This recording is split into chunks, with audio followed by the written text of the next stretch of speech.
주말에 뭐 하셨어요? 우리 토요일 날 진짜 뜨거운 강의하고 뜨거운 맞아요. 뒤풀이하고 네. 일요일 날은 뭐 하셨습니까? 요일 날은. 저는 어제 강의. 어제도 강의. 강의. 어제 강의.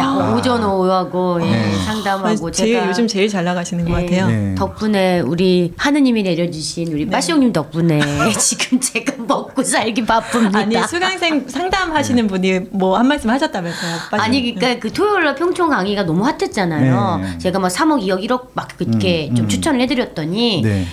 이제 그 오신 분 중에 좀 연세가 있으신 분이었는데 네. 이제 그분뿐만 아니라 그날 이제 줄이 쫙 서 있었던 그분들 중에 이제 빠쇼님이 이렇게 저한테 이렇게 토스해주신 분이 몇 분 계세요. 네. 이분들을 정말 꼭 좀 챙겨달라. 꼭 좀 집 좀 사게 아니, 해달라. 강의를 예. 거의 매주 오시는데 그러니까 이제 그 정도 하셨으면은 이제 의사결정 하실 때가 됐는데 그분들이 너무 꼼꼼하시기 때문에 이제 그냥 하나를 콕 찍어달라 했는데 제가 찍어드리진 않잖아. 그래서 이제 아니, 물건을 갖고 계신 분이 있으시니까 한번 가서 좀 상의를 좀 해봐라고 보내드렸던 거죠. 근데 이제 그분이 오전에 제가 지금 아침에 일어나가지고 세 분하고 상담을 하고 왔는데 전화 상담을 일단 먼저 했는데 이 세 분 다 이제 빠숑님을 다 하늘에서 내려주신 신이시다. 신이시다. 하느님의 그 무슨 계시를 받고 오신 분이다 이러면서 나의 구세주다 막 그렇게 얘기하시면서 이제 그분이 이제 앨리스님을 이렇게 또 이렇게 해주셔서 믿습니다 막 이렇게 얘기하시다가 종교네요. 이거 완전 종교 집단이다. 근데 너무 감사하다고 자기의 그 이 방향을 잡아주시고 이게 너무 감사하다고 하시더라고요. 그래서 제가 너무 감사하네 그런 얘기 들으니까. 네, 제가 다 여러분들도 그렇고 다 사랑받기 위해 태어나신 분 아닙니까? 하나님이 되셨다.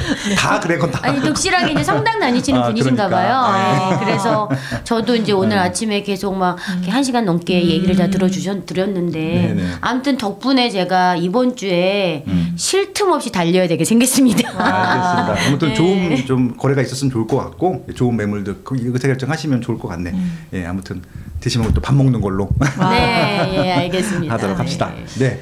이제 요즘 근데 이슈가 토지거래허가 구역 이후에 이제 그 시장인데 저도 계속 문의 들어오는 게 막 그런 것들인 것 같아요. 그래서 오늘은 좀 여러 가지 좀 수다를 떨 텐데 일단 뭐 온 것도 없어요. 저희 일단 얘기만 나눌 건데 실제 토지거래 그 허가 해제 이후에 바뀌었어요. 시장이 좀? 장난 아니죠. 장난이 바뀌었어? 네. 뭐 예를 들면 구체적으로 일단.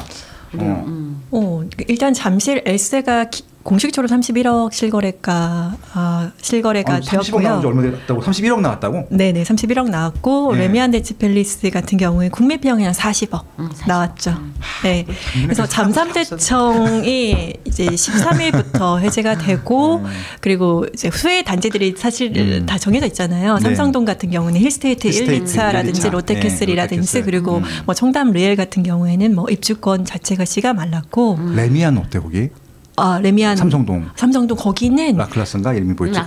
거기 신축 단지잖아요. 그치, 네, 그러니까 매물 자체가 뭐 없지. 없어요. 네, 신축 단지여서 그리고 밥사라 너 동급에 왜? 아. 아니 그걸 하냐 나한테 그 올파포를 걔가 다점이 높았거든. 그때 비슷하게 빈정했어. 네. 근데 올파포는 때 분양도 밀렸고 걔가 이제 우겨서 그거 됐는데 당선이 됐어요. 네네. 거의 헐났잖아 올파포보다 삼성동에 있는. 당연하죠. 그럼요. 네. 넌 라클래스가 평생 살아 너. 그럼요. 그래서 상급세 오름폭이 정말 크고 그렇다고 뭐 반포가 머물러 있느냐 또 그런 것도 아니에요. 반포 압구정은 또 그에 따라서 또 범위가 올라가서 지금 뭐 압구정 같은 경우에는 뭐 매물을 누가 먼저 가져가느냐의 싸움일 정도로 이제 최상위 급지도 그렇고 그다음에 잠삼대청 말할 것도 없고 잠삼대청의 영향을 받는 뭐 마포라든지 그리고 강동이라든지 뭐 송파 권역들 뭐부터 시작해서 마포 신축 같은 경우에 23억 9천 기존의 거래가 떴죠. 지금 24억까지 떴다는 오피셜이 있더라고요. 그래서 24억 거래설이 돌고 있습니다. 마포. 네네. 마포도 이제 완연하게 다 이제 20억 넘어갔네. 맞아요. 20억 전후에서 좀 왔다 갔다 했었는데 결국은 이제. 근데 마포 신축이 오르니까 마레프도 현재 20억 이하의 매물이었고. 야 마레프가 10몇 년 됐다? 그럼요. 10년 훨씬 넘었어. 네, 16년인가 입주했나? 14년 네. 입주했죠. 그렇지. 안 좋을 때 입주해서 근데 벌써 10년이 넘었어요. 네, 그럼에도 불구하고 마포 지역의 현역으로 뛰고 있죠. 워낙에 신축 단지들이 주변에 그 옆에 있는 라첼스라고 분양권 있잖아요. 맞아요. 분양권 프리미엄만 5억 정도? 붙어 있어요. 그러니까 그때 17억 중반 정도에 분양을 했는데 그것도 비쌌다고. 네, 결국 싸지 않다라고 했었죠. 근데 뭐 워낙에 좋은 입지니까 근데 신축 단지들 인근의 신축 단지들이 23, 4억 거래가 되니까 프리미엄 5억 정도 붙어서 22억대, 22억 5천 거래가 되었고 현재는 뭐 호가는 23억, 24억까지 나오고 있는 상황입니다. 야, 진짜 근데 이 올라가는 지역들 얘기만 듣고 있으면 막 뭐 갖고 계신 분들이야 좋겠지만 그렇죠. 안 갖고 계신 분들도 상대에게 박해가는 맞아요. 그래서 네. 예, 아무튼 요 얘기들을 좀 나눠서 구체적으로 한번 이야기를 나눠보도록 하시죠. 네. 그래서 제가 일부 토제 해제 시장 분위기 변화라는 제목을 땅땅 때리고 한번 시작을 해보도록 하겠습니다. 최근에 큰 이슈가 이제 토지거래 허가 구역 이후에 시장이 좀 많이 달라지고 있다는 것들인데 일단 잠실, 삼성, 대치, 청담동 해제로 인해서 거래량이 증가했는지 시세가 바뀌었는지 뭐 이런 얘기들 좀 나눠보면 좋을 것 같고요. 일단 대략적인 이제 해제 후에 해제된 지역의 시장 분위기는 이렇다고 말씀드렸고 하셨고 그 주변 지역도 그렇게 됐는데 거래량도 증가한 것 같아요. 어때요? 근데 이제 거래량은 어차피 이게 물건이 나와야 거래가 되는 거잖아요. 그렇죠, 그렇죠. 근데 물건이 일단은 나오는 게 잠겨버린 거예요. 잠겼다. 일단. 예. 예. 지금 그 아까 우리 얘기했지만 이 대치동 이 수혜 지역이 결국은 대치동과 우리 삼성 잠실과 삼성동이잖아요. 예. 그러니까 대치동, 삼성동, 잠실인데 대치동 같은 경우에는 사람들이 그동안도 눌러져 있었던 게 있어서 갑자기 토지 거래가 허가 풀리면서 이제 사고 싶었던 사람들이 한꺼번에 확 몰린 거예요. 확 몰렸는데 물건이 없는 거예요, 살 게. 근데 저도 이제 실제로 1대1 상담하면서 이제 사람 직접 만나면 이제 무슨 일이 있었냐면 이 대치동에는 이제 학군 수요가 있으니까 네. 중대형, 그러니까 반포를 사려고 했던 사람들이 반포는 그래도 좀 중대형이 있다 보니까 반포를 사려고 했던 사람이 반포 사러 갔다가 이 허가 거래가 풀렸다는 소식을 듣고 반포 캔슬하고 대치동에 이 중대형 있는 게 우리가 뭐 아파트 이름 좀 얘기하면 좀 그렇지만 어쨌든 동부센트럴빌 같은 경우에는 우리가 대치동에 지금 유일하게 이제 굉장히 역세권에 여기서 우리 거기 도곡역 딱 나오면 너무 좋죠. 오른쪽 가면 동부센트럴빌 왼쪽 가면 타워팰리스잖아요. 타워팰리스잖아요. 그러니까 거기 동부센트럴빌이 대형도 있고 역세권이고 학원 걸어갈 수 있고 막 너무너무 이제 고품격으로 잘 지어 있다 보니까 이런 쪽으로 이제 많이 사람들이 몰린 거죠. 근데 이 동부센트럴빌에 이제 분명히 가격이 엄청 오름에도 불구하고 난 사겠다고 했는데 이제 안 판다고 하잖아요. 그렇죠. 안 판다고 하니까 이분이 못 산 거지. 그래서 부동산 소장님이 새벽 2시까지 막 일을 해가지고 새벽 2시에 계좌가 나왔대요. 2시에? 새벽 2시에 대치동에. 그 대치 동부 여기에. 그래서 동부센트럴빌 그것만 봐도 사고 싶은 사람이 지금 줄 서 있는데 물건이 없으니까 거래가 안 되는 그런 현상이 있는 것 같아요. 뭐 잠실도 마찬가지고. 맞아요. 예. 맞습니다. 그러니까 막 거래가 당연히 뭐 토어 이전보다는 거래량이 늘었어요. 그래서 2월 아마 거래량이 서울이 아마 많으면 한 4,500건 혹은 5,000건 가까이 거래량을 찍을 수 있을 거로 예상이 되는 것처럼 1월에 비해서는 확연히 설 명절 이 구정이죠. 구절 명절 이후에 거래량이 조금씩 상위급지 기준으로 좀 늘어났고 그게 이제 폭발적으로 늘어난 것이 13일 이후 토지거래 허가구역 이후부터 거래량이 좀 늘어났죠. 네, 그래서 거래량이 아주 폭발적이진 않지만 네. 물건이 별로 없고 그래서 거래가 되면서 실거래가 자체가 굉장히 급격하게 빠르게 올라가고 있는 추이를 보이고 있다. 매물이 없다라고 볼 수가 있겠습니다. 네. 네, 아니 말씀하시는 지역 딱 찾았고 내가 지도를 딱딱 하려고 했었는데 이게 연결이 안 빠졌어 이게. 갑자기 뭐 하시나 지금. 라이브 방송의 묘미지 뭐. 네, 딱딱 찾아드렸어야 되는데. 근데 뭐 안 찾아도 다 워낙 유명한 아시니까. 아파트라 다 알지 않을까요? 우리 지도 딱 동부센트럴빌 어딘지 뭐. 네, 그래도 그냥 꽂았으니까 한번 보여드리면. 보여주세요 그러면. 네. 네, 어딘지. 보시면은 여기 있죠. 그래서 여기 지금 도곡역이 있고 여기 타워팰리스 1, 2, 3차가 쫙 있고 대각선 건너편 동부센트럴이 여기 있습니다. 그렇죠? 네, 그래서 여기 3호선 라인에다가 여기 수인분당선 더블역세권을 지하로 끼고 있습니다. 지하로 연결돼 있죠. 네. 완전 대박이야. 기안 막고 탈 수 있는. 야, 중대사고, 중대사대부고, 학군이 숙명여고, 야, 숙명여중고, 대도초. 중대부고의 대도초를 다 끼고 있는 대치동에서도 거의 우선미도 그렇지만 여기는 그래도 준신축, 대치동 내에서는 준신축이라고 할 수 있는 곳들이잖아요. 근데 좀 다 네. 단대사대부고 정말 독보적으로 이기는 곳이죠. 그리고 이제 뭐 한티역에 또 롯데백화점 걸어가도 되고, 네. 예, 그 정도 학원가 걸어가는 거는 껌이죠. 예. 세브란스 병원도 있고 진짜 좋다 입지는. 예, 입지가 너무 좋아서 인기가 너무 많은데 물건이 많지도 않았는데 지금 사도 됩니까? 물건이 없다고 합니다. 예, 사고 싶어도 살 수 있는 물건이 없다고 합니다. 네, 혹시 물건이 있으신 분 스마트 튜브로 투사해 주시면 제가 매칭을 해드려요. 이러면 이제는 이 서울에 또 이 상방이 자꾸 열리고 올라가니까 맞아요. 예, 그게 더 여파가 또 급지별로 또 영향을 또 줄 것 같아요. 알겠습니다. 아무튼 진짜 굉장히 좀 거래가 좀 많을 것 같았는데 오히려 매물이 잠겨서 거래량이 없다는 좀 역설이 나오고 있습니다. 그러면 이제 좀 하나 더 여쭤보고 싶은 게 이 시장에서 지금 이 뜨거운 반응이 보이는 것들이 실수요자들이에요, 투자자들이에요? 일단 기본적으로 1월까지는 실수요자들이 움직이는 장이었죠. 갈아타기 장이었습니다. 네네네. 엄밀하게 말하면 무주택자분들이 뭐 주택을 마련하기보다는 네. 갈아타기 장이었죠. 중위급지에서 조금 더 상위급지로 올라가는 뭐 이런 갈아타기 장이었는데 네. 도시거래허가구역 해제된 이후로부터는 지방에서 많이 도허를 이제 해제된 지역들을 전세를 끼고 투자하는 수요들이 조금은 늘어났다라고 볼 수가 있겠습니다.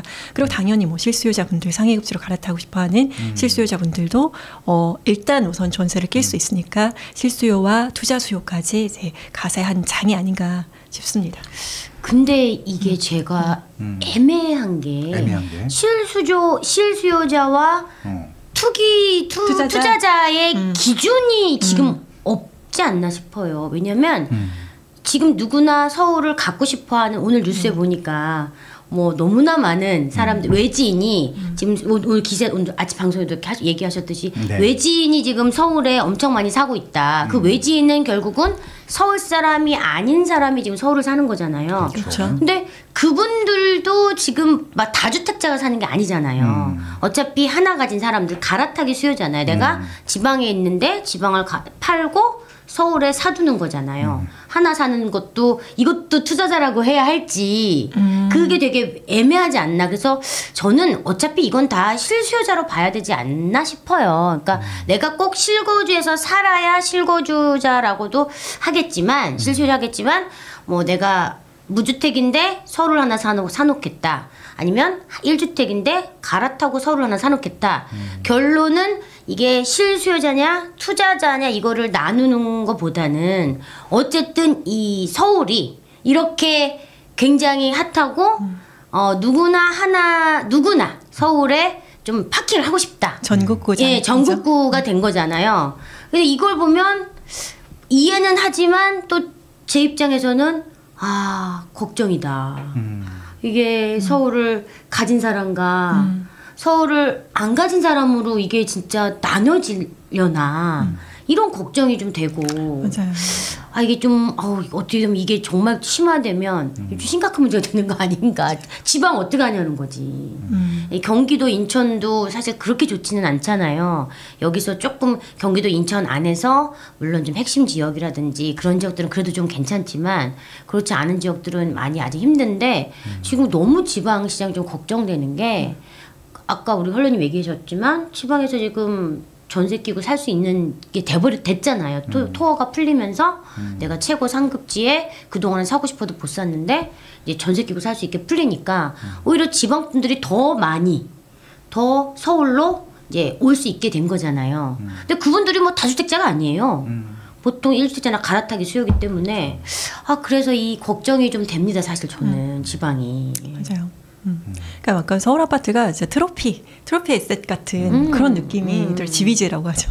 약간 그런 느낌이 많이 드는데 그래서 결국은 우리 빠세님들은 이런 뭐 현황들도 되게 중요하시겠지만 그래서 나는 어떻게 해야 되는가에 대한 포지션이 사실 이 시점에서 되게 중요한 것 같아요. 이제 뭐 토호제가 해제돼서 뭐 집값이 많이 올랐다는 거에 대해서는 이제 우리 빠세님들도 뉴스 브리핑이나 이런 것들을 통해서 많이 알고 계실 것 같고 그래서 내가 지금 해야 되는 포지션은 어떤 것인가 내가 1주택 가지고 있는데 앞으로 어떤 방향성을 가지고 나아가야 되는 것인가 어떻게 해야지 강남으로 갈 수 있는가 뭐 이런 것들에 대해서 사실 실질적인 어떤 방향성과 팁을 사실 이 방송을 통해서 좀 얻고 싶지 않으실까 싶습니다. 맞아요. 지금 뭐 나누고 투자자니 실수자니 나누는 건 별로 의미가 없고 저도 그냥 우문을 던졌어. 머릿속으로 생각하는데 정말 해안 같은 영리한 어떻게 보면 좀 멋진 답변을 주셔갖고 예, 대부분 그래요. 그러니까 저도 질문을 던지는데 기자들도 똑같이 질문하시고 근데 저거 다 이해를 하겠어.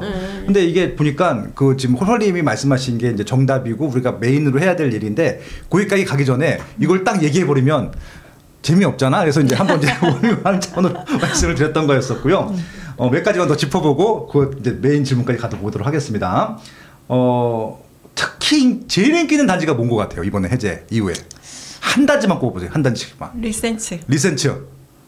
아 제일 인기 있는 단지. 인기 있는 단지. 갑자기 급상승한 거 막 거래량이든 아니면 검색이든. 저는 뭐 네데펠? 레드펠, 대치동에서 레드펠, 잠실에서 리센츠. 맞는 거 두 단지가 다 이번에 신고가를 찍었으니까 그런 거 같네요, 진짜. 동달아 이제 송파 쪽으로 헬리오시티도 25억 맞아요. 찍고. 헬리오시티도 지금 신고가 계속 나오고 있고. 맞습니다.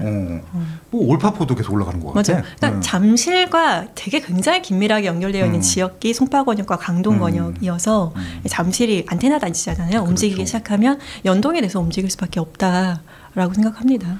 근데 이제 헬리오시티는 원래는 토지거래 허가구역이 아니었잖아요. 아니었죠. 그렇죠. 원래 수혜를 받았었지. 예, 그러니까 어떻게 보면 하쿠리하고. 그러네. 오히려 헬리오시티가 더 큰 수혜자겠네. 토어가 아니었을 때도 수혜를 보고 토어가 해제됐을 때도 수혜를 보고 양타네. 그러니까 이게 좀 뭐냐면은 그 정부에서 정책 짤 때 규제 지역 하면은 뭐 이렇게 규제가 될 것처럼 보이는데 규제를 안 한 지역이 수혜를 보는데 규제를 풀어도 똑같이 수혜를 보잖아. 그러니까 이게 정책적으로 큰 의미가 없다는 것들이고 맞아요. 수요가 얼마큼 더 들어오는지가 더 관건이었던 것 같아요. 규제보다는. 예.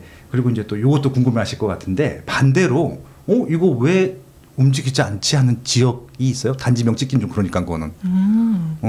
이상하다 여기까지 올랐어요. 바로 건너편. 바로 건너편 어디? 바로 건너편. 어디? 얘기하면 또 안 될 것 같은데 어쨌든 예를 들어 여기가 투어지였어. 근데 풍선 효과를 누렸던 지역이 있을 거 아닙니까? 바로 앞에 풍선 지역, 풍선 효과를. 근데 이제 그런 지역들은 이제 원래 갭을 얘기를 한다면 얘가 이제 바로 못 사니까 전세 끼고 살 수 있었기 때문에 거기를 선택했었는데 그치. 이제는 여기도 전세 끼고 살 수 있네. 이렇게 되면 이제 이 차별성이 없어지는. 그렇죠. 예, 그렇게 되면서 여기가 살짝 이제 주춤한 것 같아요 오히려. 네, 그렇죠.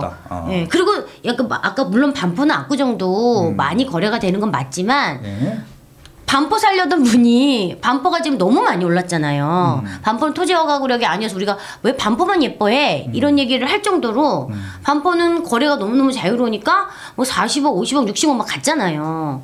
그러니까 그러다가 반포에 내가 이거 40억 주고 50억 주고 뭐 60억 주고 이렇게 사는 게 맞아? 대치동 너무너무 안 올랐네? 평당 1억이네? 그러면 대치동 사는 게 맞겠네 하면서 반포로 쏠렸던 수요가 오히려 대치동으로 쏠리다 보면 상대적으로 반포는 또 살짝 그런 좀 피해를 볼 수도 있겠죠. 피해? 지금 반포를 살립니까 지금 혹시? 그럼 지금 반포를 노리는 거 어떻습니까 그럼? 너무 비싸. 그렇다고 또 지금 반포가 오르지 않느냐 그렇지도 않습니다. 뭐, 너무 많이 올랐어. 반래퍼 같은 경우에도 뭐, 반표가 피해 온다니까 갑자기 반포가 우리 연예인 걱정하는 게 아닌가 싶기도 하고 갑자기. 그러니까요. 우리가 그때 뒤풀이 자리에서 말했잖아요. 그 연예인 걱정과 강남 부자 걱정은 하는 게 아니라 우리는 우리 빠세님들 걱정만 하면 되는 걸로. 우리 박수영 형님이 갑자기 압구정 신현대를 신고가로 사줬어. 그렇죠. 70억. 그렇게 요즘 뭐 수익 끊기고 뭐 형님이 다 뺏어갔다고 우리가 걱정했었는데 연예인 걱정이었다는 뭐 그 얘기했었잖아요. 하지 않는 걸로. 알겠습니다. 그리고 이제 오늘인가 저기 뭐야 그 헬리오시티 경매로 낙찰된 게 있었는데 네. 그게 시세보다 더 높게 낙찰이 됐다며요. 얼마예요? 보셨어요? 많이 몰라요. 예. 뭐 한 1억인가 더 높게 해서 왜 그런 일이 생겼는지 막 그런 것들. 관계자인가? 근데 저기 왜 시세보다 높게 낙찰이 됐을까요? 그냥 낙찰을 받고 싶었나.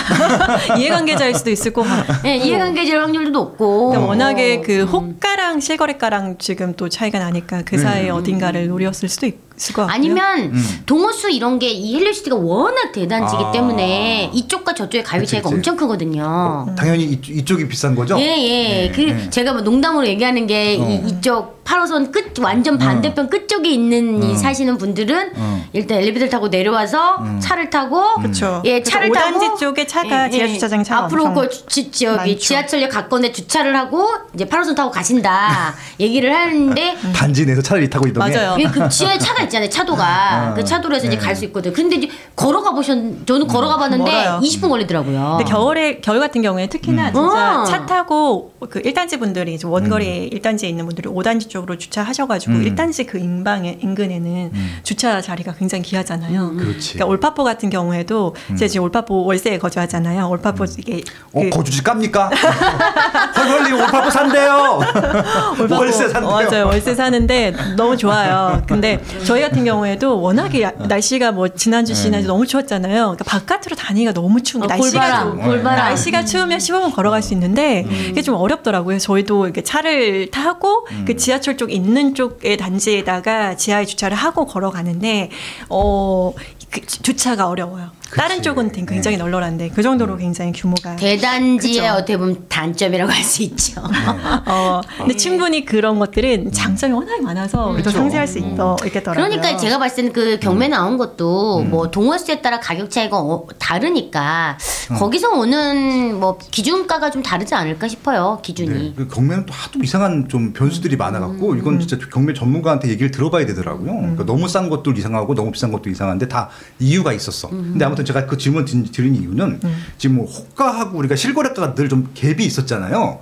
요즘 어때요? 그러니까 그런 지역들은 호가하고 실거래가랑 거의 좀 같이 가는 겁니까? 아직까지도 호가가 훨씬 높습니까? 그 갭의 그 시간차가 진짜 빨라진 것 같아요. 지금 빨라진 것 같아요. 예. 이게 팍팍팍 바로바로 반영이 되고 워낙 이 소식통들이 벌써 실거래가 찍히지도 않았는데 벌써 우리 막 얼마 찍었더라 나오잖아요. 네. 그걸 귀신같이 사람들이 너무 잘 알아. 정보의 홍수가 때로는 이제 안 좋을 수도 있는 거잖아요. 그러다 보니까 이게 바로바로 또 호가에 반영이 되더라고요. 그러니까 이게 좀 거래량이 좀 뜸할 때는 이제 우리 좀 아시겠지만 우리는 아무리 뭐 시장 얘기고 시장주의자라고 해도 다 상승론자야. 저분들이 봤을 때는. 네네. 그리고 뭐 제가 좋아하는 우리 표영호 형이나 뭐 김기원 형이나 뭐 최상욱이나 뭐 이런 친구들 나오면은 전 그 친구들 다 알고 개인적으로 아는 사람들인데 그들도 폭락주의자는 아니지만 그 또 폭락 쪽으로 되게 카테고리가 되어 있어. 우리는 상승에서. 근데 그럴 때 이제 보통 얘기하는 통계들이 상승 쪽은 호가를 얘기하고 그들은 이제 실거래가를 얘기한다 해서 갭이 생긴다라고 분석해 주시는 분도 있어요. 제가 지금 평가를 얘기하는 게 아닙니다. 근데 이제 요즘처럼 거래량이 좀 이렇게 뜨하면은 이게 확 붙더라고요. 맞아요. 그러니까 지금은 그냥 실거래가로 얘기해도 그냥 호가랑 권 차이가 없는 것 같아서 그 말씀 드려보고 싶었던 거고요. 다 아는 사람들이 이렇게 편하게 얘기한 겁니다. 또 뭐 내가 누구 디스니 이런 얘기하면 안 돼. 디스한 적 없어. 예, 그냥 그 상황을 얘기했던 것들이고. 네. 예, 그래서 지금은 이제 호가하고 실거래가랑 큰 차이가 없고 지금 말씀하신 대로 반영되는데 시간이 없고. 그러니까 호가인 줄 갔더니 이미 실거래 뛰어넘었어. 그 호가를 뛰어넘은 적도 있고 막 매물 걷어들이고 뭐 그런 것들도 있잖아요. 맞아요. 예, 그런 상황인 것 같아요. 배액 배상 들어본 거 있어요 최근에? 어디에? 제가 이제 가락동에 재건축되는 아파트를 요즘 이제 조금 많이 이제 추천을 해서 거래를 이제 하고 있어요. 중개 업무도 하다 보니까. 그런데 이제 계약금이 들어간 상황이에요. 네. 계약금이 들어갔는데 갑자기 실거래가가 딱 그 예를 들어 이제 10억에 샀는데 10억 8천이 딱 찍는 거예요. 그러니까 계약금이 1,000만 원밖에 안 들어갔거든요.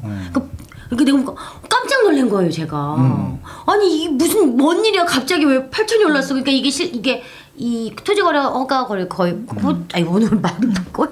토지거래 허가가 풀리니까 그 한 하루 이틀 사이에 이제 참 진짜 딱 떠버린 거예요. 그게 당연히 배배상 나오죠. 당연히 나오죠. 그런데 이제 블라블라 해가지고 제가 빨리 넣어라. 계약 빨리 넣어라. 그래가지고 이미 이제 전화는 받았지. 근데 빨리 넣어라. 시간차가 있다. 그래서 넣고 나서 날 싸우고 난리도 아니에요. 아 진짜 나 정말 힘들어 그런 것들. 이런 상황은 진짜 힘들어. 네, 궁금한 게 법적으로 우리가 가계약금도 계약금으로 봐? 네. 그러면은 그 가계약금만 넣으면 가계약금에 배액 받는 거야? 그래서 저는 이제 이거는 뭐 중개 업무긴 한데 우리 빠세님들도 아셔야 되는데 가계약금을 넣을 때 그래서 확정 문자가 중요합니다. 확정 맞아요. 문자. 문자. 그 확정 문자에 정확한 아파트 이름, 동호수, 그다음 매매 가격, 그다음에 이제 계약일, 중도금, 잔금일도 요즘은 다 적어요. 뭐 협의지만 그래도 뭐 한 달 안에 뭐 다 적고 밑에 그런 문구를 달아요. 얘는 뭐뭐뭐 계약금이 예를 들면 1억이다. 1억의 일부 1,000만 원을 송금하는 거고 이게 인해서 파기가 나면 너는 매도자는 이거를 배액 배상하는 거고 매수자는 포기하는 거다. 이런 문구를 다 넣고 오케이 하시면 계좌를 오고 돈을 쏴야 돼요. 그러면 이제 둘 다 쓰다달다 말을 할 수가 없는 거지. 그러네. 그래야 이제 분란의 논지가 안 생기죠. 문자 왔다 갔다 했지만 그것도 계약은 계약이니까. 그러네. 그래서 가계약금 주고받을 때 그 문자 소장님한테 오는 문자를 대충 확인하시고 운전하다 대충 확인하시고 계좌를 알려주시고 그렇게 하시는데 그렇게 하시면 절대 안 되죠. 이게 굉장히 중요한 문자여서 그래서 정확하게 이 부분은 수정해 주세요. 이 부분은 잘못된 것 같습니다라고 정확하게 픽스하고 소장님하고 이야기 나눈 다음에 계좌를 열어줘야 되는 거죠. 또 하나 이건 좀 편법 같은 것 같긴 했는데 아무래도 배액 배상이 나올 것 같아. 근데 나는 이거 꼭 사고 싶어. 근데 중도금 날짜가 안 됐는데 미리 중도금 넣으면 그건 인정해줘야 어때요? 계약서상에 중도금을 넣기로 되어 있는 계약은 넣어도 괜찮아요. 빨리 넣건 늦게 넣건 상관없이 넣어도 돼. 그럼 인정되는 거야? 근데 예를 들어 중도금을 넣는다는 그런 얘기를 안 한 계약이 있잖아요. 예를 들어 계약금과 잔금만 하기로 한 계약. 여기선 중도금을 넣으면 의미가 없다고 하더라고요. 근데 중도금 일자가 있으면 미리 넣어도 됩니다. 예, 그건 미리 넣어도 돼요. 중도금 하기로 한 거 미리 넣어도 돼요. 넣는 게 맞네요. 그러면 이런 상황에서는 중도금을 밀어놔야겠네요. 무조건 중도금을 계약서에다가 확정 문자 보낼 때 중도금 일정까지 넣어서 보내시는 게 좋겠죠. 와. 굿 팁이네. 왜냐면 그 깨고 싶지 않은 계약이 가끔 있잖아요. 그럴 때 무조건 중도금 하셔야 돼요. 예. 계약서에다 중도금 넣어야 그래서 돈 생겼다 그러고요. 계약하고 그 다음날 중도금 넣는 거예요. 너무 좀 그런가. 근데 되게 얘기했지만 제 친구 있거든요. 대학교 친구인데 걔가 그 레미안 퍼스티지를 계약했다가 배액 배상을 받았어요 그때. 그래서 그 배액 배상 받은 걸로 원베일리 샀어. 예, 너무 베베가 축복이네요. 경남 아파트 샀잖아. 오히려 그분은 진짜 베베가 축복이었어. 걔는 갈아타기 첫 집이었어. 배상도 받고 심지어는 첫 집을 원베일리로 경남 아파트. 그러니까 아크로 리버파크랑 레미안 퍼스티지 전세만 살다가 그냥 첫 집을 마련했는데 배액 배상 받아갖고 꽁돈이 한 2억이 생긴 거예요. 그래도 하루 그냥 그 경남 아파트 사가지고 조합원 되고 40평대. 아마 제 생각에는 그래서 그 80억까지 갈 거 아니야. 그럼 평당 2억 되면은 그냥 인생 끝났지 뭐. 월급쟁인데 80억 여기 생겨. 네. 끝났네요. 그냥 계약금 끝났잖아요. 와, 그런 케이스가 그래서 다들. 그래서 다들. 그렇죠. 그래서 강남 아파트 하고 싶어하죠. 강남 아파트에 안 계신 우리 빠세님들 어떻게 강남 아파트 갈 수 있을까? 사실은 이거가 제대로 한 번만 갈아타기 우리 화로님이 보여주셨듯이 갈아타기가 정말 중요한. 그래서 지금 지금 강남은 아니어도 여러분들이 만약에 뭐 서울로 갈아타기 하시고 싶다라든지 이러면은 그 어떤 포인트 예를 들면 뭐 서울의 신축이라든지 아니면 대단지라든지 서울 신축 대단지 이런 게 이제 교집합으로 많이 만날수록 좀 그쵸. 좋죠. 왜냐면 갈아탄다라는 게 한 집에 막 10년 20년 동안 있을 게 아니라 꽤 의미 있는 그 포인트를 한번 짚고 그다음에 위로 점프를 해야 되거든요. 그러면은 사야할 아파트가 사실 조금은 정해져 있어요. 그래서 이제 그 요즘에 재개발 재건축 너무 좋은 거 토요일 날 많이 추천을 해줘. 1억대부터 3억대까지 추천 리스트를 쫙 해주셔가지고 너무 좋았어요. 근데 이제 그런 것들은 그런 수요들이 좀 따로 있는 것 같아요. 왜냐면은 주택이 이미 있으시다거나 그래서 추가 투자를 하신다든지 아니면 뭐 자녀에게 뭐 증여를 해주고 그렇죠. 싶으시다든지 뭐 이런 추천 건데 많이 해주죠. 네, 맞아요. 네, 신혼부부가 무주택자 분들이 첫 주택을 마련하기 위한 거라든지 아니면은 뭐 50대 60대 분들의 첫 내 집 마련이라든지 이런 걸로는 이제 재개발 재건축이 조금 어려울 수 있다고 생각해요. 그래서 첫 집 마련을 시작하시는 분들은 신축 아파트라든지 근데 신축 아파트 너무 비싸잖아요. 그렇죠. 그러면 서울 내에서 조금 규모가 작다라든지 그러니까 어떤 한 부분을 좀 조율할 수 있는 거 유연하게 생각하셔서 그렇게 접근하셔서 예를 들면 은평구의 뭐 신축 아파트인데 25평형이라든지 그러니까 이런 거죠.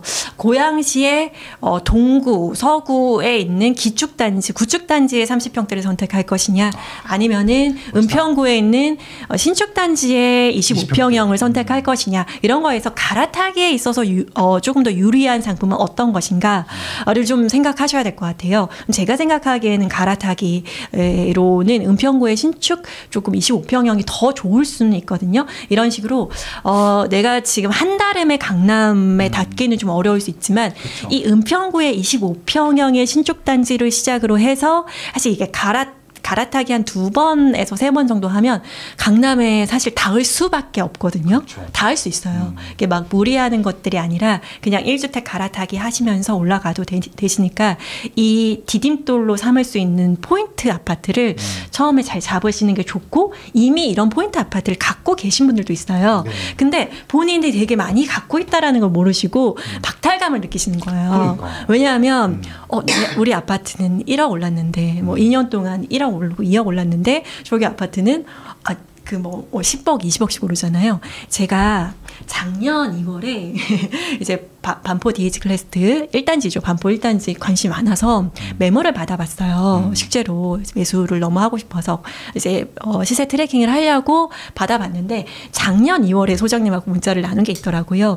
그게 59평형 받는 거. 59평형은 지금 조합원 분들한테도 되게 그렇죠. 인기 있는 평형이었잖아요. 그래서 반디클 59평형을 받는 게 작년에 55억이었어요.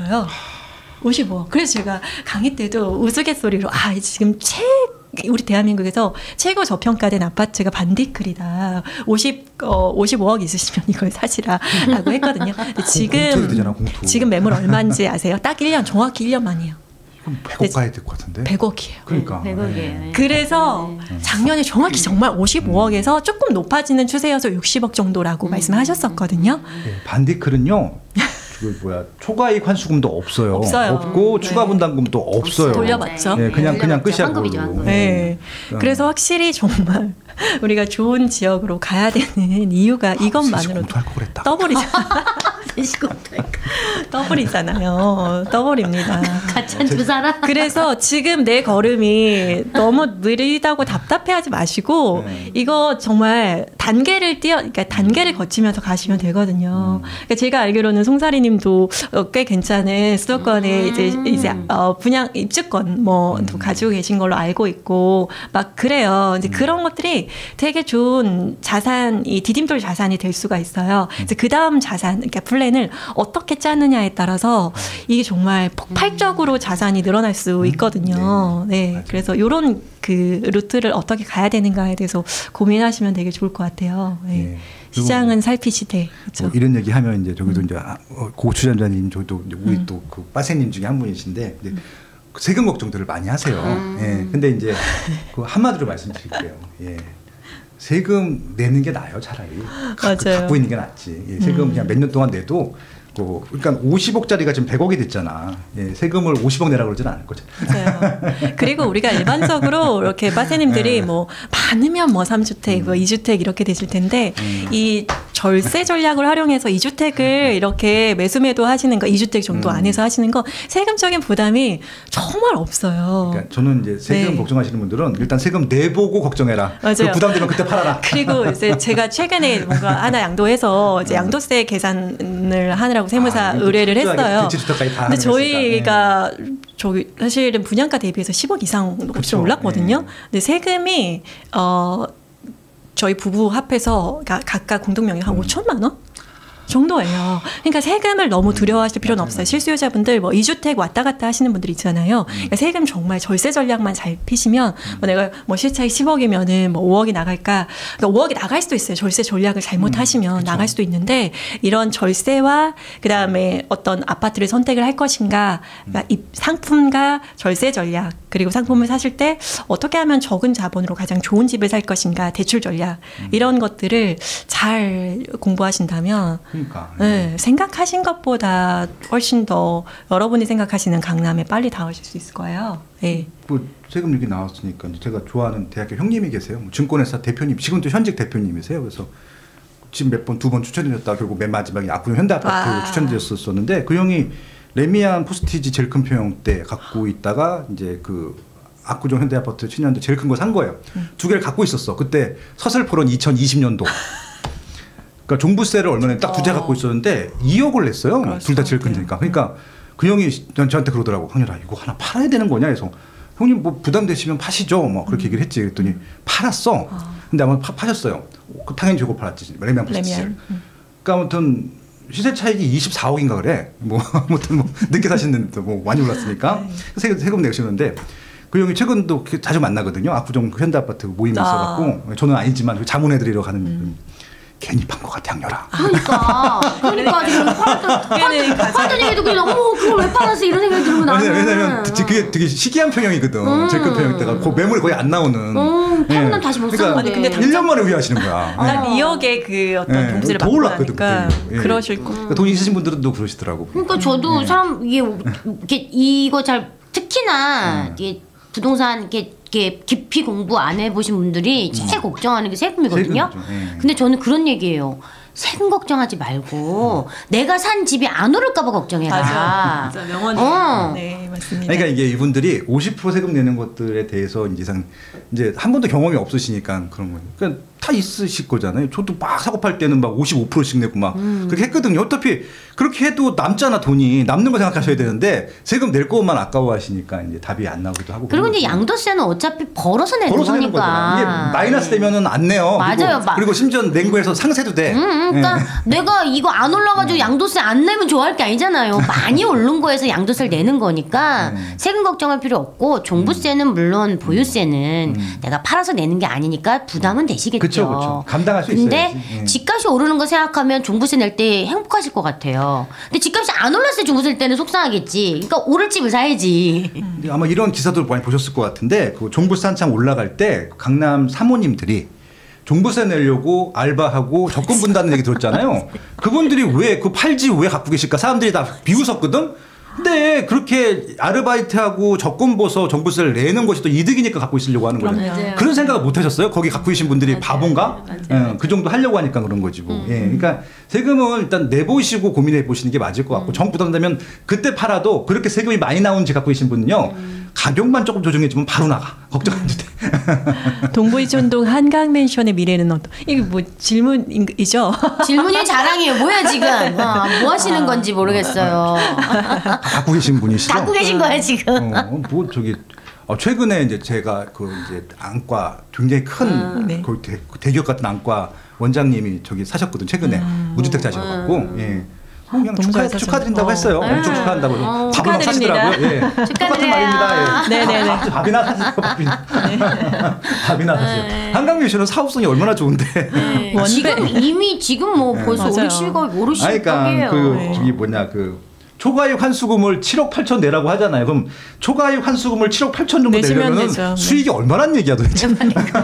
이미 510억이에요. 오르지도 않았는데 초과이익 환수금을 7억 8천 내라고 하면 얼마큼 올랐다는 얘기야. 시작가가 뭐 100억까지 않겠습니까? 네, 거기도 돈 안 내. 스탠드님의 원베일리의 미래는 어떤가도 동일한 질문 결인 것 같아서. 선생님 밥 사세요. 네, 원베일리 갖고 계시다면 밥 사시면 돼요. 돈네렐라님 반갑습니다. 서울대 벤처타운 프루지오. 서울대 벤처타운 프루지오는 3구역이죠. 네. 3구역인데 지금 신림 1구역이 매물이 거의 시가 마를 정도로 거래가 되고 있습니다. 그때 있잖아. 그래서 3구역이 제일 먼저 하고 2구역, 1구역 하잖아. 그런데 지금 원래 저기 그러면 3구역이 제일 비싸고 1구역이 제일 싸야 되잖아. 근데 가격이 똑같잖아요. 맞아요. 그럼 뭐 사야 돼?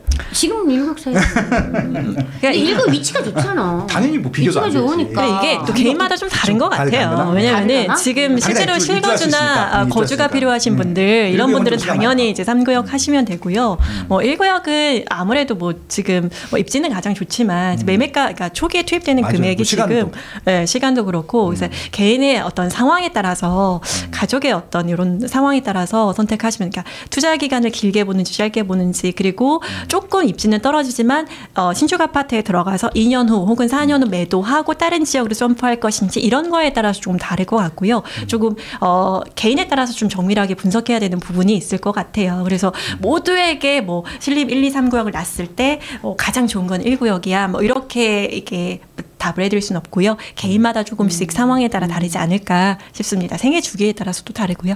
우리가 옆길로 샜어. 지금 토지거래 허가구역 질문하다가 질문이 자꾸 나오니까. 이렇게 이거 하던 거 마무리하고 또 합시다. 네네네. 그래서 이제 또 세 번째 질문이 있는데 해제되지 않은 지역들이 있어. 단지가 있어. 네. 일단 잠실주공 5단지, 음마 아파트, 네. 그리고 우선미 뭐 이런 거 있잖아요. 네.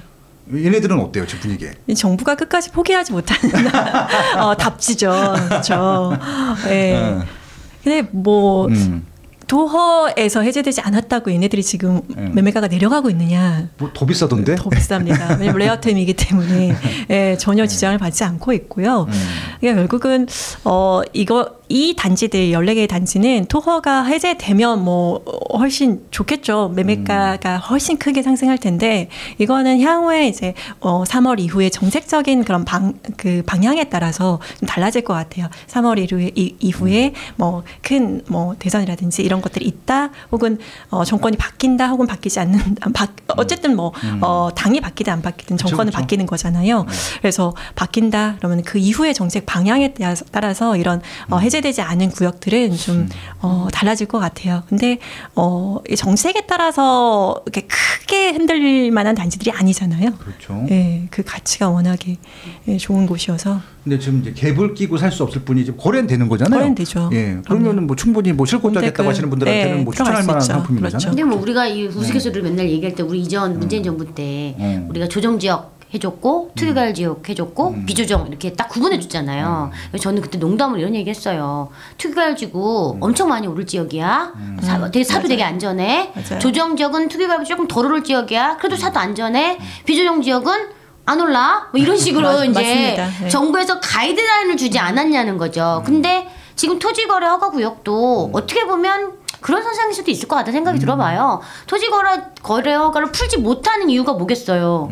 풀어버리면 과열되니까. 너무나 많이 이제 과열이 될 양상이 보이니 이제 섣불리 못 푼 이유는 너무 좋은 지역이기 때문에, 그렇기 때문에 일단은 그 아이만큼은 남겨두고 싶은 거잖아요. 그런데 뭐 지금 어떻게 보면 아직 토지거래 허가 구역에 있는 이런 지역들은 뭐 되게 저평가된 지역이 아닌가 그런 생각이 들어서 전혀 걱정할 필요도 없고 우리가 걱정할 필요도 없는 것 같아요. 그러면 이제 이게 풀렸어. 잠실주공 5단지가 토에서 풀렸어요. 그럼 그 엘리트 사야 돼? 잠실주공 5단지 사야 돼? 아마 잠실주공 단언컨대 잠실주공 5단지가 토허에서 풀린다? 그러면 굉장히 하락장일 가능성이 높습니다. 하락장이. 그렇죠. 오, 그렇지. 하락장이니까 풀리죠. 절대로 안 풀릴 수 풀린다, 없어요. 절대 안 풀린다. 멋진 듯하다. 우문이 한다. 진짜 대단들 하십니다. 절대로 진짜. 풀릴 수 없을 것 같습니다. 예, 일단은 상품을 알고 입지를 알고 미래 가치를 알면 뭐 다 할 수는 있는 얘기인데, 여러분들은 이제 그런 게 궁금하시잖아요. 그래서 제가 계속 지금 이제 그 뭡니까 그거 이걸 뭐라 그러지? 둘 중에 하나 고르는 거. 그 뭐야? 저기 용어가 생각이 안 나네. 월드컵. 그래. 이상형 월드컵. 이상형 월드컵. 맞아요. 할 수밖에 없을 것 같습니다. 맞아요. 네. 이상형 월드컵. 알겠습니다. 그러면 이제 지금 좀 이제 올랐다. 호가도 올라가고 이제 실제 거래가도 올랐다. 그러면 실거주자라고 하면 지금이라도 추격 매수를 해야 됩니까? 좀 아까 우리 헐러님 얘기하신 것처럼 어떤 그런 걸 테마주를 갖고 해야 되는 거죠. 그래서 너무 많이 오른 제 입장에서는 너무 많이 오른 이거를 추격 매수하는 거는 저는 좀 반대고요. 물론 뭐 상방이 열려서 훨씬 더 많이 갈 거긴 합니다만 이제 내 상황에 맞게 가야 되는 건데, 물론 내가 그거를 충분히 받아줄 수 있는 분들은 해도 괜찮다고 생각되지만 내가 그게 아니면 막 굉장히 상대적 박탈감을 느끼지 마시고 내가 여기서 할 수 있는 것들도 많잖아요. 근데 제가 평촌에서도 지난 일요일날 토요일날 3억 2억 1억 찍어드렸듯이 추천해드렸듯이 뭐 3억 2억 아니라 4억 5억 6억 이렇게 추천해 드릴 수 있는 아파트들은 많은 게 그게 테마예요. 그러니까 새거나 새거가 될 수 있는 것들 내가 어쩔 수 없이 조금 구축으로 가야 된다면 입지가 엄청 좋다면 구축도 나쁘지 않거든요. 근데 결국은 내가 어디에 갈 수 있느냐가 되게 중요하니까 내 돈에 맞춰서 갈 수 있는 최고의 가성비를 따져서 아직 좀 덜 올랐지만 미래 가치가 충분히 있는 이런 지역을 저는 선점하셨으면 합니다. 그래도 할 거 많죠? 아우 돈이 없고 명의가 없지 할 건 많죠. 온라인 강의에서 지금 받고 있으니까 그 리스트 그대로 드릴 테니까 지금 바로 시청하세요. 밑에 링크 있습니다. 홀홀님 생각 어떠세요? 일단 지금 언급한 모든 아파트처럼 좋은 아파트를 살 수 있는 여력이 되신다면 추격 매수라도 하시라고 저는 말씀드리고 싶어요. 왜냐하면 2021년 전고점 대비해서 2003년에도 한 번에 이제 흔들림이 있었고, 근데 2003년 8월 그러니까 2004년에도 8월 이후, 9월 이후부터 또 잠깐의 이제 조정이 있었고 매년 이런 조정장은 옵니다. 그리고 매년 그 해에 어떤 급격한 상승도 있고요. 그러면서 이렇게 출렁이면서 가는데 2021년 전고점 이후로 지금 현재 상황이 최소 상위급지 서울의 1급지 기준으로 10%에서 20% 정도 올랐습니다. 예. 그래서 좋은 것들은 사실 뭐 추격 매수라는 말이 참 그런 게 추격 매수를 안 하면 살 수는 없습니다. 좋은 것들은. 왜냐면 좋은 것들을 내가 뭐 2025년 이때 가장 저점이겠다라고 판단해서 사실 수 있는 분들은 그렇게 해서 기다리시면서 하시면 되고, 근데 지금 2월인데 제가 생각하기에는 작년 한 5월부터 이런 과열된 양상, 시장에 과열된 양상들이 보였거든요. 근데 이번에는 그게 2달에서 3달 정도 조금 빨리 왔다라는 생각이 좀 들어요. 그래서 좋은 것들을 매수하실 수 있는 분들은 그 추격 매수 아니면 사실은 답은 없습니다. 이거 쇼츠 뽑으면 막 되게 막 상승론자가 되는데 사실 이게 정답이 아닐까 싶어요. 저희가 추격 매수하라. 무조건 추격 매수하라. 근데 물론 이게 저가 상품과 고가 상품에 조금 이런 차별을 두기는 하셔야 돼요. 그래서 예를 들면 저희 그 수강생분들이 작년 2024년이죠. 레드펠 33억에 매수하면서 선생님 덜덜덜 이거 지금 추격 매수 같은데 이제 대치동은 더 이상 학군의 힘 아이도 이제 안 났고 이게 사야 됩니까 말아야 됩니까 이런 그러니까 자금이 좀 많으셨어요. 그 대치동에 거주도 하시고 전세로. 그래서 제가 어차피 실거주 하실 거니까 사시라. 지금 33억에 사시는데 이후에 조금 흔들리면서 하반기에 30억에 되실 수도 있겠죠. 그렇지만 얘는 아이들 10년 동안 교육시키면 얘는 적어도 40억 이상은 갈 아이니까 매수하시면 그것이 설령 추격 매수라고 생각이 되실지라도 하시면 좋지 않을까 해서 매수하셨어요. 33억에. 근데 만약에 근데 매수하시고 연락이 안 오신 거 보니까 계속 쭉 대치동이 좀 안 올랐습니다. 떨어지지도 않았지만 그렇죠. 안 올랐어요. 레드펠 같은 경우도. 이제 연락 오시겠네요. 그래서 연락이 올 수도 있어요. 40억. 그렇거든요. 그래서 급지에 따라 상품에 따라 조금 다른 거지. 이걸 지금이라도 매수. 왜냐하면 압구정 지금 추격 매수해야 될까요? 저는 매수해야 된다고 봐요. 예. 압구정은 추석 매수 많이 좀 이상하다. 말이 안 맞는 것 같아. 어쨌든 따라가야 압구정은 따라가야 되잖아요. 매수할 수 있을 때. 왜냐면 급지가 다르지. 그러니까 이게 급지와 상품에 따라서 지금이라도 사야 될 상품과 그다음에 우리 눈높이 우리 상황에 맞춰서 조금 저평가되어 있는 아직 덜 오른 거 이런 거를 사야 되는 상품과 그다음 우리 상황 수요층이 조금은 다르다고 봅니다. 그래서 자본금이 조금 적으신 분들은 지금은 어차피 뭐 이렇게 많이 오른 것들이 조금 접근하기 힘들잖아요. 근데 충분히 1, 2, 3억대에서도 그 가치가 오를 수 있는 것들이 많이 있다라는 걸 좀 아시고 공부하시고 그쪽으로 좀 접근하셔서 이렇게 순차적으로 좀 올라가시는 것들이 좀 필요할 거라고 생각됩니다. 그래서 시장을 통쳐서 뭐 지금 사세요, 뭐 아니면 좀 기다리세요라고 말하기보다는 상품별로 그다음에 내 환경에 따라서 내 어떤 생애 주기나 가족들의 상황에 따라서 자금 상황에 따라서 좀 차별적으로 선택을 하셔야 되지 않을까 싶습니다. 네. 너무 멋진 말씀이고 두 분이 다르면서도 같은 의견인 것 같고 두 분 다 의견도 좀 굉장히 다 동의하는 편입니다. 우리가 엘스 리센츠 트리움 뭐 세 개를 이제 워낙 거래량이 많고 대단지기 때문에 거기서 나오는 거래 가지고도 많이 추정을 하는데 그러니까 제 지인이에요. 지인인데 그 이제 자기 친구 얘기를 하는 거예요. 그러니까 같이 시작을 했대. 그러니까 처음에 그 리센츠 둘 다 리센츠 사는데 둘 다 전세로 시작했고 친구는 그 다음 계약할 때 또 전세로 간 거고 이 친구는 그냥 리센츠를 사버렸어. 어떤 차이인 줄 아시죠? 네. 그럼요. 예. 네. 최악의 수예요 전세를. 그러니까 이제 그리고 둘이 안 만나. 안 만나. 못 만나지. 못 만나는 거지. 그러니까 이쪽은 미안해서 이쪽은 좀 불편해서 그렇게 되는 것들인데. 근데 이게 참 아이러니한 게 전세가 쭉 올랐다가 빠졌다가 올랐다 빨랐다 그래요. 근데 이제 항상 10억 원 전후였던 것 같아요. 그렇죠? S 리센츠는 국민평형이.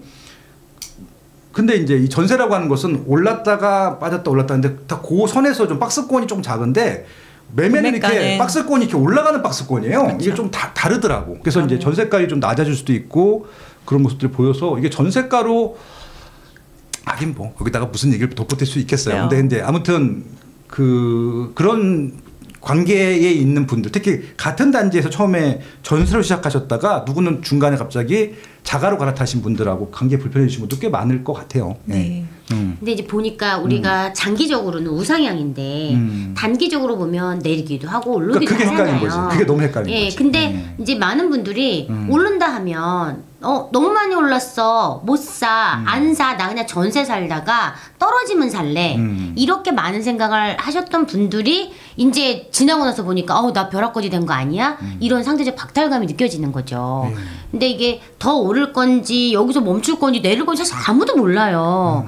아무도 모르지만 저는 어쨌든 자산으로 갖고 있어야 내가 그 재산을 조금 더 복리로 굴러갈 수 있게 할 수 있는 건데 이 자산으로 내 자산으로 갖고 있어야지 그렇지 않은 이제 전세로 사시게 되면 이제 내 집 마련을 하는 사람과 전세로 사셨던 분들하고의 이 괴리가 점점 벌어지니까 이 좋은 시기에 정말 뭐 내가 할 수 있는 그런 위치에 그런 입지에 그런 돈 자금별로 그렇게 제가 얘기한 아까 새거나 새거 될 것들을 할 수 있다면 어쨌든 내 집 마련은 저는 반드시 하고 시작하셔야 된다는 생각이 들어요.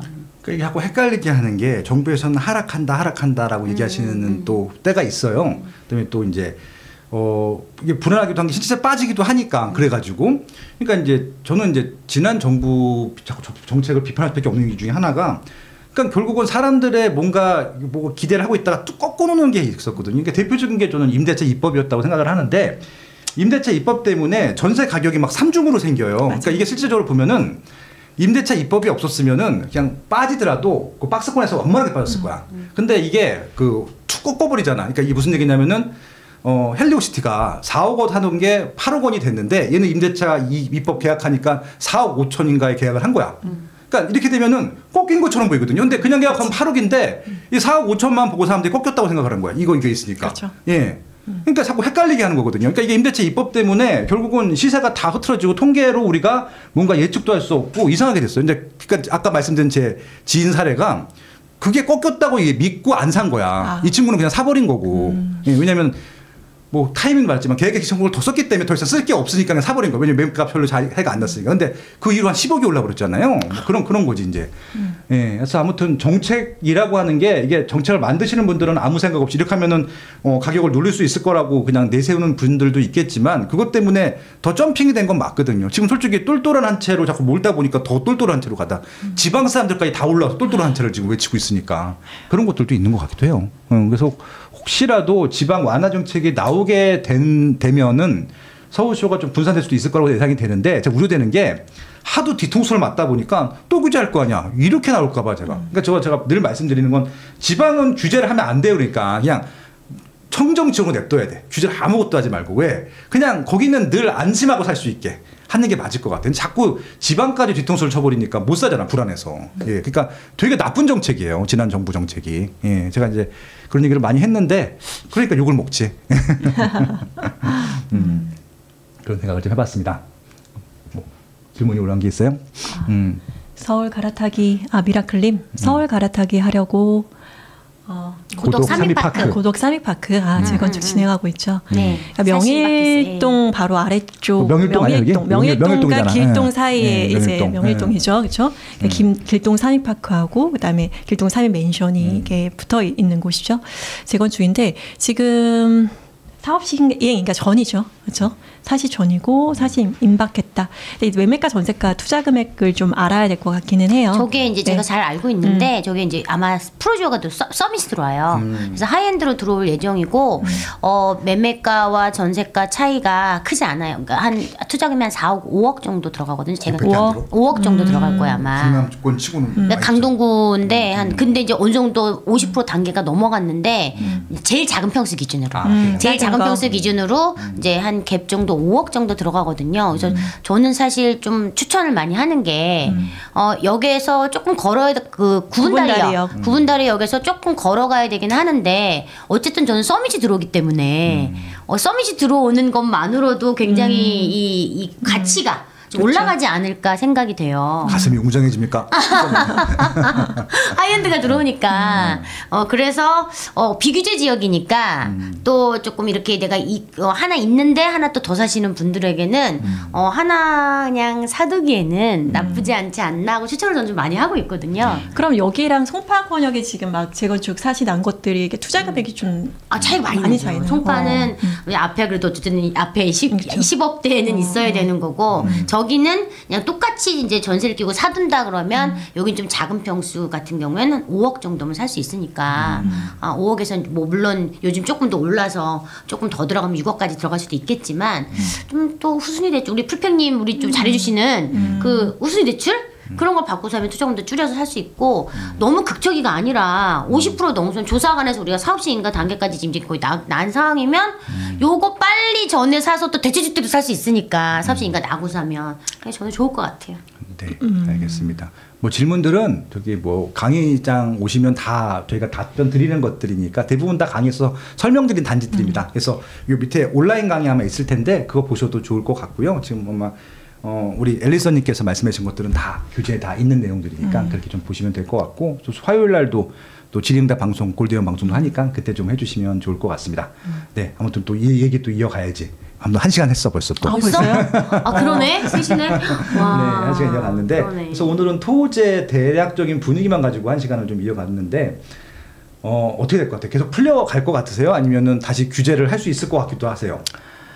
지금 한 7, 8월 정도까지는 뭐 정책의 변화가 있을 수는 없는 단계인 것 같아요. 그렇죠? 그리고 지금 이야기 나오는 게 뭐 7월부터 시행한 DSR 3단계도 시행을 할까 말까 뭐 그런 이야기들이 나오고 있어서 맞아요. 규제가 막 더 강화가 뭐 조만간 한두 달, 세네 달 안에 규제가 뭐 강화될 것 같지는 않고 이렇게 여름 이후를 지나고 이제 지금 시장 분위기를 보면서 정책들이 좀 나오지 않을까 싶습니다. 그래서 막 규제가 뭐 심한 규제가 나온다든지 이런 규제의 변화 자체가 조만간에 나오기는 좀 어려울 것 같다는 생각이 들어서 이런 장 분위기로 조금씩 오히려 조금 더 과열되면서 여름장을 맞이하지 않을까 저는 그래서 어떻게 보면은 약간 상고하도 고가 될 수도 있는 상고하고 그런 오늘 쇼츠 계속 편집을 어떡할 거야 지금. 저는 계속 오늘 난리 났는데 저는 이렇게 막 어떡하지?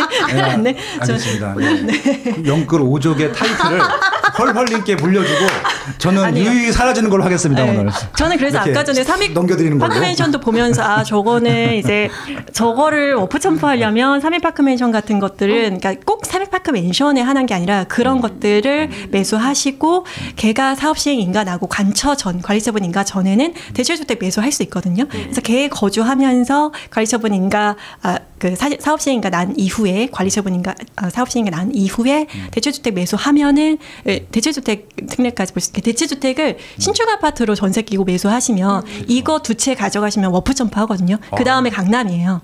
이런 식으로 그러니까 삼익파크 같은 것들, 그러니까 삼익파크를 살까, 그 비슷한 다른 거 살까, 그 어떤 상품의 선택이 훨씬 중요한 건 아니고, 이런 걸 샀을 때 같이 어떻게 뭘 세팅해야지 더 빠르게 갈 수 있을까, 이런 것들을 좀 생각하시면 자산이 확 좀 늘어날 수 있겠죠. 퀀텀 점프할 수 있는. 그거를 계속 찾아야 돼요. 왜냐하면 오늘 우리 주제가 토지거래 허가구역 내에 있는 굉장히 좋은 아파트들이었기 때문에 이제 지금 정말 일반적인 1주택을 보유하고 있는 분들이 어떤 전략을 써야지 좀 크게 점프할 수 있는가 이런 것들이 길이 사실 있거든요. 네. 그런 것들을 좀 공부한 사람들은 다 좋겠죠. 있는 것들이고 우리 또 재방님 들어오셨어. 재방님 오셨다. 야, 너 시간 된 줄 알았으면 나오라고 할 거야. 그러니까요. 예, 제가 지난주는 시간이 안 돼서 못 불렀었고 규제는 민수님. 나올 수 없다고 봅니다. 오. 맞아요. 네. 뭐 그래서 규제를 할 수 있는 상황이 영끌 1적, 영끌 2적, 영끌 3적. 난 영끌 대적 아니야. 큰일 났어. 예, 나는 폭락주의자입니다. 난 부동산 시장이 망했으면 좋 솔직히. 그래야 내가 갈아타기래. 나도 타이밍을 놓쳐갖고 못 갈아타고 있거든. 난 부동산 시장이 망했으면 좋겠습니다. 라고 얘기했으면 분명히. 저는 안정화됐으면 1적, 2적, 좋겠습니다. 3적. 예, 3적이니까 저는 이제 저한테 영끌 어쩌고저쩌고 얘기하지 마세요, 이제. 예. 예, 그리고 제네시스 방님, 민수야, 너 다음 주 나가라. 예. 네. 그래요. 오늘의 결론은 예, 헐월은 영끌 5적이다. 3적으로 해, 3적. 다음에는 진짜 질문 받아서 바로바로 증문즉답해도 너무 재밌을 것 같아요. 그래요. 예, 다음 주에 그러면 이제 또 풀팩도 있고 저기 또 민수까지 나가게 되면 세무까지도 하가 되니까 입지와 예, 세무와 뭐 대출이 있으면 다 되는 거 아닙니까? 네. 예, 여기다가 제가 영끌만 불어주면 되는 거잖아. 기사 나오는 거 아닙니까? 기사 나오게 생겼다. 이제 큰일 났네. 네. 예, 아니요, 내가 분명히 폭락하는 걸 한다고 얘기했으니까, 네, 빠시용은 폭락주의자입니다. 네, 이렇게 좀 말씀드리고. 예. 제방님도 지금 포지션 전환하셨는데요. 저도 망해야 갈아타기를. 네, 너무 재밌네요. 네. 아무튼 또 1시간 동안 또 잘 채워줘서 너무 감사합니다. 근데 또 이렇게 또 방송 끝나면 끊어놓고 더 떠든다? 맞아. 할 얘기 너무 많아. 네, 알겠습니다. 이렇게 또 1시간 또 재밌게 나눠봤고요. 다음 주는 아마 월요일이라서 또 시에 될 것 같고. 다음 주 3월 1일. 대체율이니까 화요일을 할까 그럼? 화요일 날. 우리 제네시스방님 화요일 날 돼요? 제방님? 제방님 그 며칠이야? 4일인가? 네, 3월 4일 화요일 됩니까? 오후에? 워낙 일정이 진짜 많으시더라고요. 네, 아우, 쟤는 상담도 해야 되니까. 네, 하루에 막 일정 정말. 제방님, 네, 돼요? 나가시는 듯. 제네시스를 BMW 박으로 바꿔. 독일차를 싫어할 수도 있으니까. 되신답니다. 되신답니까? 네. 어디 된다고 써 있어? 못 봤는데? 되신답니다. 화요일 뭐. 빠세님들이 되신다고 답변해 주셨어요. 월요일이 아니라 화요일이라서 아까 이제 그냥 된다고 했는데 다음 주 대신 모시고 많이 못 모시고 예 그렇게 좀 하도록 하겠습니다. 네 아무튼 마지막으로 우리 또 네. 원래 안 되는데 빼보겠습니다. 브라보 화요일 오후 2시입니다. 네. 재밌겠네요. 네. 안 오면은 그냥 영끌 1적으로 만들 거야 내가 그냥 방송 내내. 와, 다음 방송 너무 재밌겠네요. 왜냐하면 입시 대출 세금이 다 만나요. 이거 어떻게 우리 지금 마이크 쟁탈전 우리 모래시계 갖다 놓고 모래시계. 저는 빠지면 돼요. 아니 모래시계 갖다 저는 놓고. 저기 카메라 뒤에서 제가 이렇게 질문하면 답변하면 되니까 어차피. 알겠습니다. 뭐 인사말 하고 이제 마무리하시죠. 뭐. 네. 네, 지금 이제 어쨌든 상승 얘기해도 되나? 네. 예, 상승의 기로에 서 있습니다. 예, 이제 이미 불은 켜졌고 어떤 걸 선택하느냐 여러분의 이제 몫인데 여러분 이제 정말 하나 생각하시면 새거나 새거 될 거 입지 좋은 거 이런 거를 더 이상 미루지 말고 예, 빨리 하셨어. 어차피 우리 사야 됩니다. 어차피 내 집 마련 하셔야 되고 어차피 정말 좋은 자산을 하나 갖고 계셔야 되니까 더 이상 미루지 마시고 예, 이렇게 좋은 현명 선택을 빨리 하셨으면 좋겠습니다. 네. 감사합니다. 나 영끌 오르게 또. 좀 약했어. 더 세게 했어요. 더 세게 했어. 더 세게. 두려워서 나 셔츠 또 편집 당했다. 이양 뭐 폭등주자로 찍힌 뭐 그냥 상승도 아니고 폭등이에요. 좋은 집은 빨리 사고 나쁜 집은 싸게 사십시오. 너무 명언입니다. 예, 좋은 집은 빨리 사고 나쁜 집은 싸게 사시기 바란다. 예, 너무 말씀 너무 감동이다. 너무 좋습니다. 네, 이렇게 해서 오늘 마무리할 텐데, 그러니까 이제 최근에 이제 그 스마트 튜브 TV 연령층들이 되게 스펙트럼이 넓어지셨어요. 아마 상담하시는 분들 알고 계시죠. 나이가 좀 많으신 분들 이제 오세요. 80대 분들 되게 많으시고요. 제가 이제 90대까지도 뵀다고 말씀드렸잖아요. 젊으신 분들은 10대 분들도 데리고 오시고 막 그러세요, 강의장에. 그래서 굉장히 부동산에 대한 관심층은 넓어졌구나. 그래서 이제 어떻게 보면은 부동산의 대중화 시대이기 때문에 또 많은 또 콘텐츠들도 많고 많은 전문가들이 있을 텐데 그 중에서 아무튼 이렇게 좋은 분들과 스마트 튜브는 좀 특별하게 차별하게 그렇게 좀 좋은 방송으로 이어가도록 하겠습니다. 아무튼 너무 감사하고요. 다음 주는 월요일 날 쉬니까 화요일 날 모시는 걸로 하고요. 그날도 뭐 이렇게 저희가 뭐 억지로 모시지는 않아요. 오실 수 있는 분들만 오시는 것들이고 안 오면 욕을 좀 먹겠지 뭐. 아무튼 뭐 그럴까봐 꼭 와야 돼.